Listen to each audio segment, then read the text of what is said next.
Allah Subhanahu wa taala di antara nikmat karunia yang dianugerahkan kepada hamba-hambanya, an yaj'ala lahum wa minhum rasulan.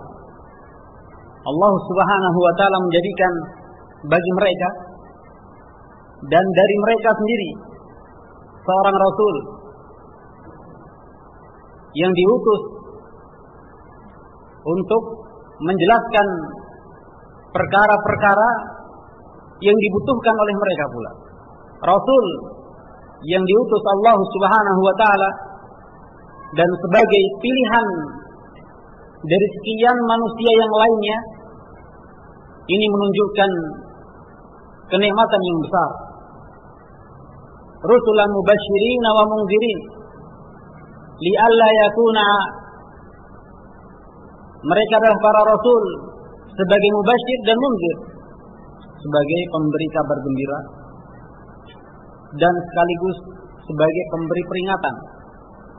Kabar gembira bagi orang-orang yang mau tunduk beriman kepada Allah Subhanahu wa taala dan kepada Rasulnya, dan sebagai munzir, pemberi peringatan bagi orang-orang yang ingkar kepada Allah dan kepada Rasulnya.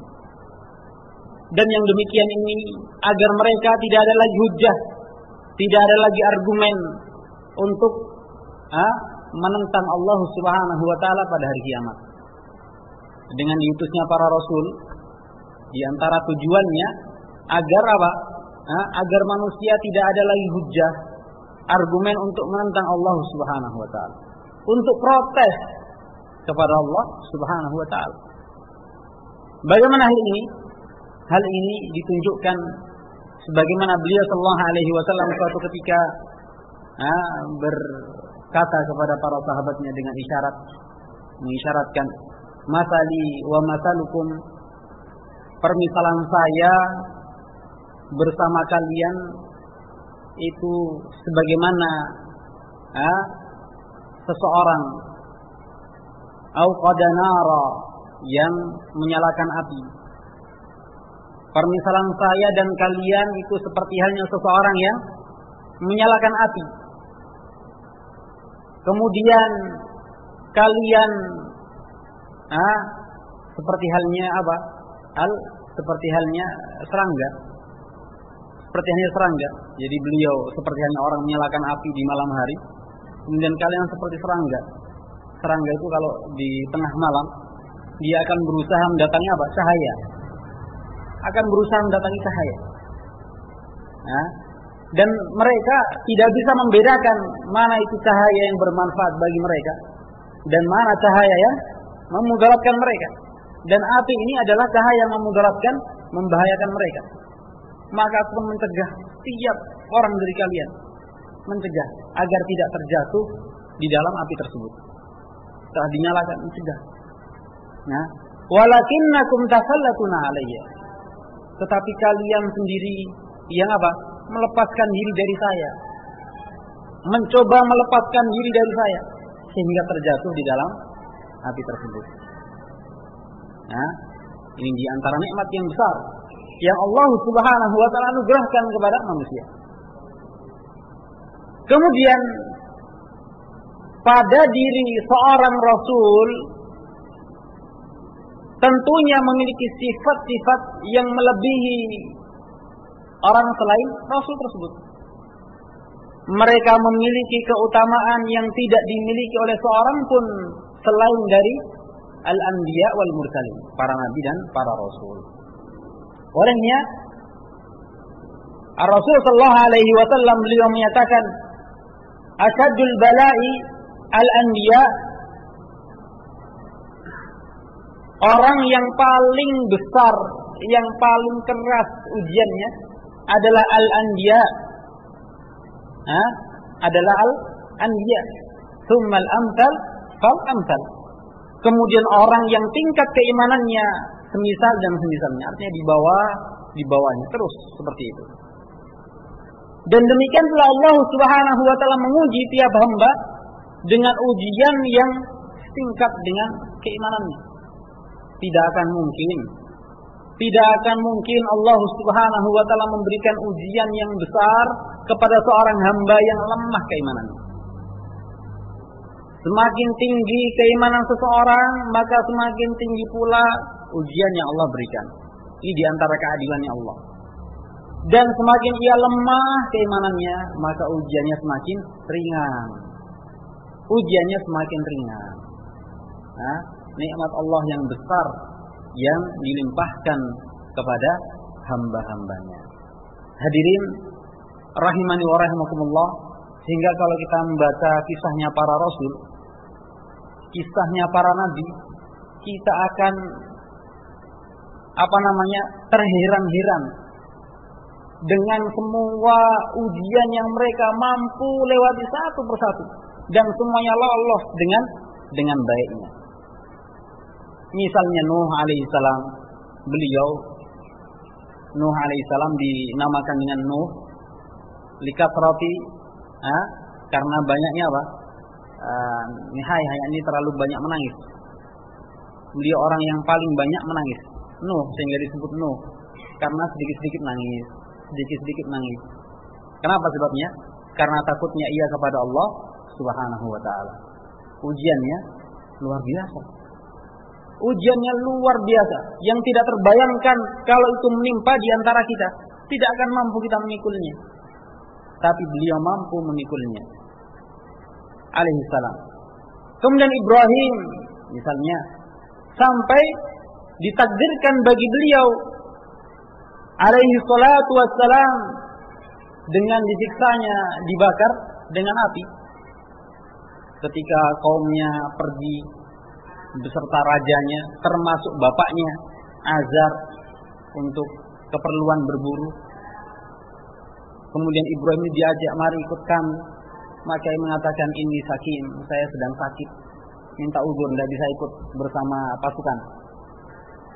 Setelah mereka pergi, maka Ibrahim alaihissalam datang ke ma'badnya mereka, tempat ibadahnya mereka, lalu menghancurkan seluruh berhala yang ada di sana. Illa akbaruha, kecuali yang paling besar dari al-awthan, dari berhala-berhala tersebut.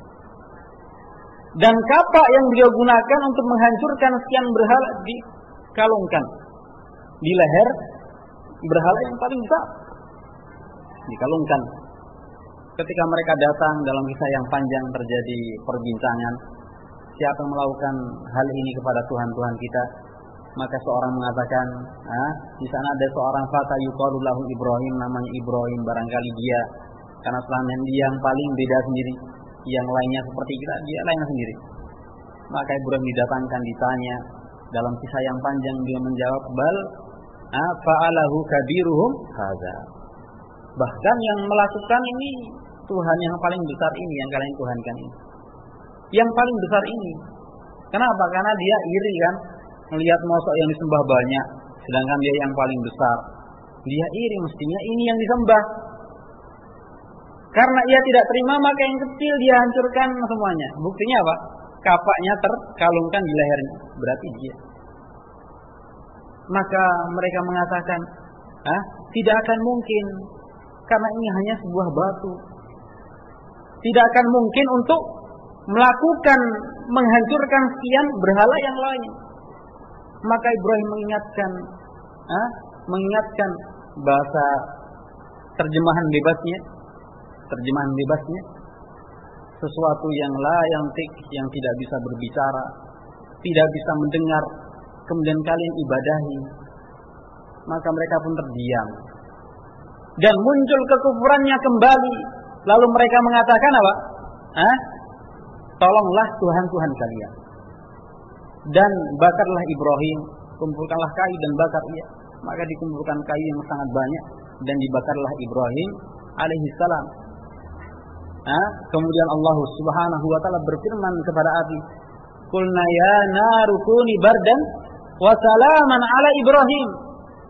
Maka kami katakan, wahai api, menjadilah dingin dan keselamatan bagi Ibrahim. Sampai kayu bakar itu habis, seluruh lantak habis, menjadi arang, menjadi debu. ternyata Ibrahim masih utuh. Masih utuh, tidak ada sesuatu pun yang berkurang dari beliau kecuali beberapa helai rambut saja. Alaihi salam. Luar biasa, ujian yang besar. Rela untuk dibakar demi apa? Memperjuangkan, membela agama Allah Subhanahu wa taala. Demikian pula nabi yang lainnya, Musa alaihi salam. Bahkan sebagian al-anbiya itu harus mendapatkan ganjaran apa? Dari kaumnya, dibunuh. Allah Azza wa Jalla menyebutkan tentang kebiadaban mereka. Musuh-musuhnya para nabi. Wa yaqtuluna an-nabiyina bighairi haqqin. Wa yaqtuluna alladhina ya'muruna bil qisti minan nasi fabashshirhum bi'adzabin alim, kata Allah Subhanahu. Dan mereka di antara perbuatan dosanya membunuh sekian para anbiya. Bukan hanya seorang nabi ya. Para anbiya. Para nabi, bukan hanya satu, tapi lebih dari satu, banyak yang mereka bunuh. Padahal seorang nabi itu tidak berhak untuk dibunuh. Tidak diperbolehkan. Dan mereka juga membunuh orang-orang yang memerintahkan keadilan, mengajak kepada keadilan. Di antara orang-orang yang mengimani para nabi tersebut.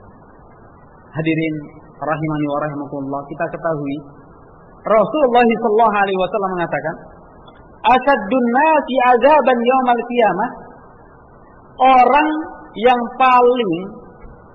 Orang yang paling mendapatkan siksa terberat adalah man qatala nabiyyan au qatalahu nabiyyun. Orang yang membunuh seorang nabi ataupun dibunuh oleh seorang nabi. Jadi orang yang paling keras siksanya pada hari kiamat adalah orang yang membunuh seorang nabi atau yang dibunuh oleh seorang nabi. Nah, kenapa? Karena berarti terkumpul padanya sekian kekufuran yang tidak dimiliki orang lain. Sekian kekufuran yang tidak dimiliki orang lain. Dan semua kekufuran yang ada pada orang lain ngumpul pada dia. Na'udzubillahi min dzalik. Nah, kita berlindung kepada Allah Subhanahu wa taala dari kekufuran kepada Allah Subhanahu wa taala. Di antara nabi yang berhasil mereka bunuh adalah kerabatnya Nabiullah Isa bin Maryam alaihi wassalam, yaitu Yahya bin Zakaria. Nabiullah Yahya putranya Nabi Zakaria. Dan Nabi Zakaria ini pamannya Nabi Isa. Masih kerabat dekat di antara keturunannya Imran, Alu Imran, keluarganya Imran. Di saat Isa dan Yahya ini seumuran, beliau berdua, tetapi Yahya lebih dulu diangkat menjadi nabi. Duluan Yahya daripada Isa ya. Jadi Yahya dulu diangkat menjadi nabi dan rasul, kemudian baru Isa. Isa adalah nabi terakhir dari kalangan Bani Israel dan nabi yang terdekat dengan Nabi Muhammad sallallahu alaihi wasallam.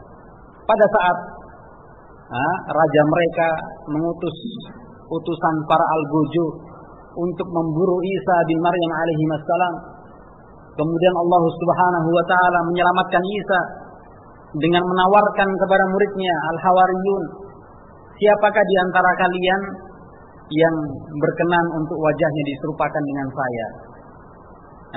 Maka ia adalah orang yang dekat dengan saya di surga, orang yang terdekat dengan saya di surga. Ditawarkan kepada Hawariyun di sebuah ruangan, man minkum, siapa di antara kalian yang mau Allah serupakan dengan saya wajahnya, tapi risikonya apa? Mendapatkan siksaan dari kaumnya. Tetapi ganjarannya, ia adalah orang yang terdekat denganku di surga nanti. Maka dari sekian orang ada seorang yang mengangkat tangan. Seorang yang mengangkat tangan, dan dia adalah orang yang paling muda di antara Hawariyun. Maka Nabi Isa merasa enggan. Beliau tawarkan kedua kalinya, siapa di antara kalian yang mau diserupakan dengan saya, dan ia nanti akan menjadi pendamping saya di surga. Ditunggu lagi, siapa yang mau berkenan? Ternyata tidak ada, kecuali orang yang tadi telah mengangkat tangannya, sampai 3 kali. sampai 3 kali hanya dia yang mengangkat tangan, maka ia pun yang dipilih oleh Isa bin Maryam alaihi wassalam. Allah Azza wa Jalla menyatakan, "Idz qala Allah ya Isa, inni mutawaffika wa rafi'uka ilayya." Wa rafi'uka ilayya. Dan Allah Subhanahu wa taala yang mengangkatmu. Allah mengatakan wa rafi'uka ilayya. Allah yang mengangkatnya ke sisi Allah Subhanahu wa taala. Wa mutahhiruka minal ladzina kafaru. Dan Allah Subhanahu wa taala yang menyucikan dirimu dari orang-orang kafir. Wa ja'ilul ladzina tabauka fawqal ladzina kafaru ila yaumil qiyamah. Dan Allah Subhanahu wa taala yang menjadikan pengikut-pengikutmu hawariyin, ansarullah, pembelanya agama Allah Subhanahu di atas orang-orang kafir pada hari kiamat. Orang-orang yang Allah muliakan. Di tempat yang lain, Yahya dikejar-kejar.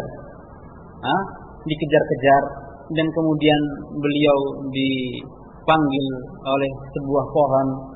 Barakallahu fikum, untuk bersembunyi di dalam pohon.